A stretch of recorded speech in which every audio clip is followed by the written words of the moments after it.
Hello friends, welcome to our Pondy diaries. இன்றைக்கி நம்ம பாலக் பன்னீர் gravy எப்படி செய்கிறதுன்னு பார்ப்போம். வாங்க. அரைக்கட்டு பாலக்கீரை எடுத்து வாஷ் பண்ணி பொடியாக கட் பண்ணிக்கோங்க. 4 ஆனியனை பொடியாக ஸ்லைஸ் பண்ணிக்கோங்க. அதுக்கப்புறம் 3 பச்சை மிளகாவை கீறி வச்சுக்கோங்க. பன்னீர் 200 கிராம் எடுத்திருக்கேன்.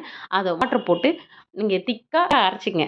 ஒரு 2 தக்காளியை நல்லா கிரைண்ட் பண்ணி எடுத்து தனியாக அதை வச்சுட்டு இப்போ நம்ம என்ன பண்ணணும்னா, ஒரு பேன் போட்டு 2 ஸ்பூன் ஆயில், 2 ஸ்பூன் கீ போட்டுங்க.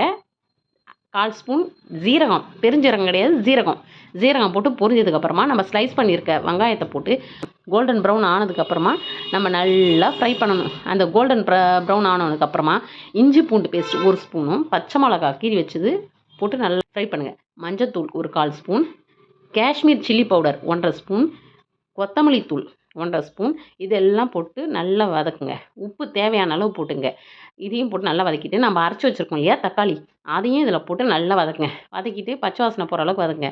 இப்போ நம்ம கட் பண்ணி வச்சுருக்க அந்த கீரையும் இதில் ஆட் பண்ணணும். இந்த டைமில் நல்லா பாருங்கள், நல்லா ஒரு எண்ணெய் பிரிஞ்சு வர மாதிரி வருது பாருங்கள், நல்லா கலர்ஃபுல்லாக இருக்கா. இந்த டைமில் நம்ம அந்த கீரையும் கட் பண்ணி வச்சுருக்க கீரையும் இதில் ஆட் பண்ணி நல்லா பொடியாக கட் பண்ணுங்கள். அப்போ தான் பசங்கள்லாம் நல்லா சாப்பிட்ருவாங்க, இல்லைன்னா எடுத்து போட்டுருவாங்க. ஏன்னா ஒரு சாப்பரில் போட்டு நல்லா போட்டு கட் பண்ணிவிடுங்க. இப்போ நல்லா வதக்குங்க. அதையும் போட்டு நல்லா வதங்கினதுக்கப்புறமா நம்ம இப்போ அரைச்சி வச்சுருக்கோம் இல்லையா பன்னீர், அதையும் இதில் ஆட் பண்ணுங்கள். ஆட் பண்ணிவிட்டு ஸ்லோவாக மிக்ஸ் பண்ணுங்கள். ஸ்லோவாக மிக்ஸ் பண்ணிவிட்டு ஒரு 8லேருந்து 10 மினிட்ஸ் வரைக்கும் விட்டுடுங்க.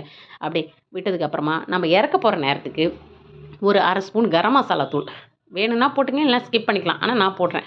1/2 ஸ்பூன் கரம் மசாலா போட்டுட்டு இறக்கிட்டிங்கன்னா சுவையான பாலக் பன்னீர் கிரேவி ரெடி. ஒரு டிஃப்ரெண்ட்டாக இருக்கும். நம்ம பாலக் பன்னீர்னா க்ரீன் கலரில் இருக்கும், நம்ம இப்படி செஞ்சுருக்கோம். இதை ஒரு நாள் நீங்கள் ட்ரை பண்ணி பாருங்கள். எங்களோட சேனல் சப்ஸ்கிரைப் பண்ண எல்லோருக்கும் மிக்க நன்றி.